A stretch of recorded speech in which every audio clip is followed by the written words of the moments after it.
Bonjour à toutes et à tous, bienvenue aujourd'hui avec mon ami Laurent. Bonjour Franck. Ça va? Très bien. Nous sommes aujourd'hui là pour le 11e épisode du podcast Anonyme. Voilà. Avant de commencer ce 11e épisode, tiens, remercier tout le monde pour tous les retours qu'on a eu sur le 10e épisode, tous vos tops, vos demandes, etc. Ouais, c'était top. C'est impayable. Sachant qu'on a commencé à compiler toutes les informations, il y a entre vos tops, vos demandes, vos retours, etc. Il y a plus de 400 votes différents à recenser. Tout est recensé, on les prend en compte, on les compulse et on regarde comment on va intégrer vos passions aux nôtres. Bref, on bosse quoi. Ouais, c'est vrai. Ouais. On dirait pas comme ça. Et donc, pour ce 11e alors? Ah, ce 11e épisode, 11e épisode. Ah oui, tout à l'heure, ou plutôt demain, Jean-Baptiste nous parlera de Beyond the Wall and Other Adventures. Je connais pas du tout. Tu verras, c'est un petit jeu très très sympa. D'accord. Pour clore l'épisode, je parlerai de Symbaroum qui vient de sortir enfin en VF. Ok, je connais toujours pas. C'est aussi un petit jeu, tu verras, c'est sympa. Et pour commencer, un gros jeu. Pas du tout. Laurent va nous parler de Project Darklight. C'est ça. Un jeu cyberpunk. Voilà, un jeu que tu ne connais pas. En fait, pas du tout. Voilà, mais c'est parfait. C'est un peu le thème du jour, c'est les jeux qu'on ne connaît pas. C'est que du mystère aujourd'hui. Alors, Project Darklight, c'est effectivement un jeu de cyberpunk, édité par D101 Games, donc écrit par Newt Newport. J'adore son nom, je trouve ça super chouette. Ouais. Newt Newport. C'est la deuxième fois que tu as l'occasion de dire son nom. Exactement. Donc, et c'est entre autres celui qui a écrit et qui a donc édité OpenQuest. Donc on avait déjà fait une vidéo là-dessus. Alors, Project Darklight, on va appeler ça tout de suite, c'est un petit jeu. C'est-à-dire que vous le trouvez en PDF et maintenant il doit être édité en bouquin. C'est un petit format, les formats MOOC comme ça doit faire à peine 190 pages. C'est à la fois un jeu, on va dire un jeu de cyberpunk avec un tout petit background, et le reste c'est des règles. Et donc il y a un univers qui va un petit peu avec, et en même temps il faut le prendre un peu plus comme une boîte à outils. D'accord. Donc un petit cyberpunk de poche. Voilà, c'est un cyberpunk de poche. Alors, il faut savoir surtout que c'est un cyberpunk, ça se passe en 2223. Donc, en gros, quelque part, je mets des guillemets, c'est cyberpunk dans l'espace. D'accord. Donc, il a un background qui est... Je vais commencer un peu par le background. Il y a un background un peu étrange, je trouve. C'est en gros, à un moment donné, la Terre, c'est foutu, on ne peut plus y vivre. Dans le système solaire, on n'a absolument pas terraformé les autres planètes. On est en gros un petit peu 2020, hein, pour ceux qui aiment l'ancien cyberpunk 2020. Donc la Terre est foutue et c'est l'exode massif. Et tout le monde est en caisson cryogénique. Et en gros, il y a des centaines d'années qui passent. Et quand ils se réveillent, c'est un peu comme si 2020 était derrière eux. Voilà. D'accord. Voilà. Et ils vont en fait, j'ai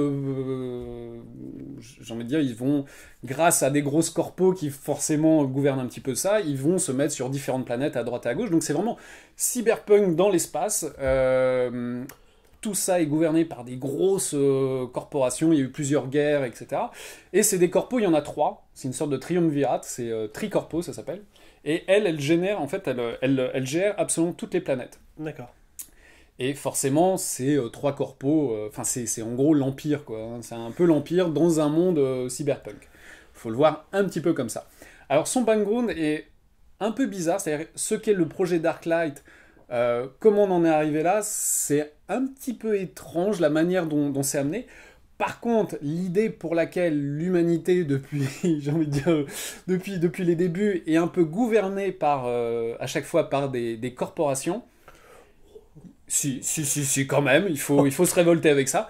Et ben, il y a un petit côté, je vais pas trop vous spoiler, mais il y a un petit côté un peu mystique, un petit peu extraterrestre derrière ça. Mais c'est juste ça, ce petit bout de background est vraiment très très chouette. comparé aux quelques autres pages qui vous expliquent pourquoi ils sont dans l'espace, pourquoi ça se passe en 2223. Enfin bref. Pour info, s'il y a des planètes et dans l'espace, ça fait un petit peu space opéra ou pas Alors, je dirais que ça fait beaucoup plus... Non, c'est pas du space opéra, c'est... on va plutôt dire que c'est de la hard CF, quoi. D'accord. Donc on n'est pas loin de, par exemple, de jeux comme Transhuman Space, etc., mais un degré en dessous. Parce que en fait, très vite, en fait, tout le monde est resté à l'état cyberpunk et les corpos sont plutôt en mode un peu transhumanisation. Et plus elles contrôlent en fait les données et elles empêchent la technologie d'avancer, plus forcément elles contrôlent les gens. Bon, bref, normal. Intéressant. Voilà. Alors, voilà pour un peu le background. D'accord. Pour ce qui est des règles, je préfère vous dire tout de suite. Non mais c'est vrai. Pour ceux qui aiment les règles où, par exemple, on sait que le Arasaka Minami fait 2d10 plus 3 et les autres qui aiment bien que le HK MPK9 fait 2d6 plus 1, pour ces gens-là, vous pouvez vous en aller, en fait. Parce que c'est absolument pas ce genre de jeu. C'est absolument pas ce genre de cyberpunk que je vais vous décrire, où un plus 1 quelque part compte plus qu'un autre, quoi. C'est absolument pas ça. Au niveau des règles, on repart sur quelque chose que j'aime énormément, c'est mon dada, c'est le freeform. Voilà. Donc, il faut savoir que ce jeu utilise en fait des règles qui viennent d'un... C'est des règles hackées, comme dit l'auteur. Ça vient d'un jeu qui s'appelle Worlds of Wordplay. Voilà. Oui. Et qui est lui-même un petit dérivé en fait de ce qui a été produit par Hero Wars. Ouais. En gros, c'est freeform, donc on a des traits, on a une valeur, et là, cette valeur, on va jeter autant de D6 qu'on a voilà, dans cette valeur. 1, 2, 3, ça ne compte pas comme des succès, mais 4, 5, c'est des succès, et 6, c'est un double succès. D'accord. Et il faut faire, voilà, faut faire égal ou plus, soit d'une difficulté simple, soit contre l'adversaire. Alors parfois, on se retrouve avec des poules de dés. Oui. Alors, je dois le préciser, c'est un jeu avec des poules de dés. Donc, on se retrouve avec des poules de dés. On les lance, il faut savoir qu'il y a une petite règle qui est marrante, c'est que s'il y en a un qui tombe, c'est automatiquement un échec. Je trouve ça très drôle. Et ces poules de dés, et donc voilà, on a les résultats en fait qui sont lisibles. Puisque c'est freeform, ça veut dire qu'on ne va pas être dans un jeu où quand on est en combat, c'est au round par round. En gros, on dit quelle est l'intention, c'est-à-dire qu'on veut faire, quoi, qui est souvent un peu cinématographique, c'est-à-dire que moi, si j'ai envie de sauter et de tirer tout en hurlant quelque chose en même temps, c'est mon intention, je vais arriver à un but. Et donc, à partir de là, je vais prendre... Ça ressemble à Hero Wars, c'est-à-dire dans le freeform, c'est-à-dire que je vais prendre, même à Cape Call et Infinite Fall, je vais prendre un trait qui va être ma fondation, en fait, mon trait fondateur, auquel je vais lui ajouter d'autres traits, qui vont servir de bonus, auxquels je peux ajouter de l'équipement, je peux ajouter de la cybernétique, ce genre de choses, et à la fin, ça me donne un pool de traits. Donc si je veux sauter tout en tirant et hurlant, ça veut dire que je vais utiliser mon trait, voilà, bon, voilà, ça va être mon trait fondateur, auquel je vais rajouter les traits où je tire bien, et peut-être intimidation tout en hurlant, et je vais lui rajouter, en fait, j'ai un équipement.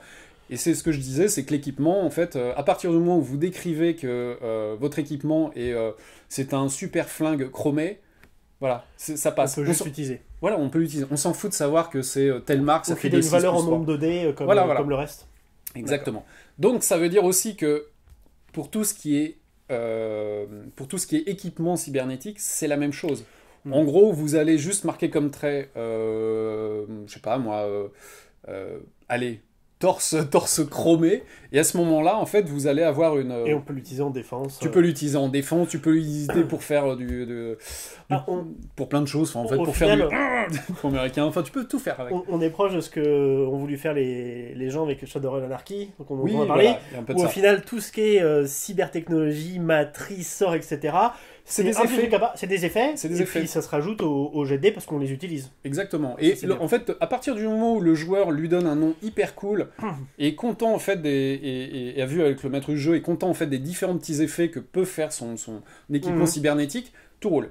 Voilà. C'est juste ça. Alors, ça va être la même chose pour ce qui est de hacker, quoi, pour jouer au Netrunner. En gros, vous allez avoir un trait, ça va être votre console. Vous allez avoir, vous pouvez marquer différents programmes qui sont, j'ai un programme d'intrusion, j'ai un programme de défense, tiens, je vais lui donner tel nom, Et puis en face, le MJ, lui, il a une petite liste en fait on va dire d'ordinateurs ou de défense. Et puis vous allez faire un jet l'un contre l'autre et ça va faire en sorte que bah oui, t'as arrivé à hacker ce système, etc. Donc on ne se retrouve plus avec le Netrunner qui fait 25 000 jets de dés pendant que les autres sont en train d'attendre. Enfin bref, on a tous vécu ça. Il fait son régime des caméras qui permettront aux gens discrets d'entrer plus facilement dans le truc. Exactement. Pour permettre aux combattants d'attaquer par... C'est ça, et c'est au MJ en fait de faire ce qu'on va appeler un montage alterné. C'est-à-dire que si les joueurs font une intrusion, en fait, je sais pas moi, dans une corpo et que à côté de ça vous avez le Netrunner qui lui en fait ouvre les portes au fur et à mesure, faites un montage alterné, vous faites les jets du Netrunner, est-ce qu'il arrive à ouvrir les portes? Oui, et à ce moment-là, bah, l'équipe d'infiltration, les portes s'ouvrent. S'ils n'y arrivent pas, en fait, les portes restent bloquées, ils s'appellent par l'interphone, et ils essayent en fait de trouver un moyen pour quand même entrer dans cette corpo, en sachant que les gardes sont en train d'arriver. Enfin bref, c'est comme là, hein, c'est les gros clichés du cyberpunk. Oui, bien sûr. Voilà. Mais bon, bah, au final, je vois que... Il est sorti quand ce jeu-là? Alors, il est sorti l'été dernier.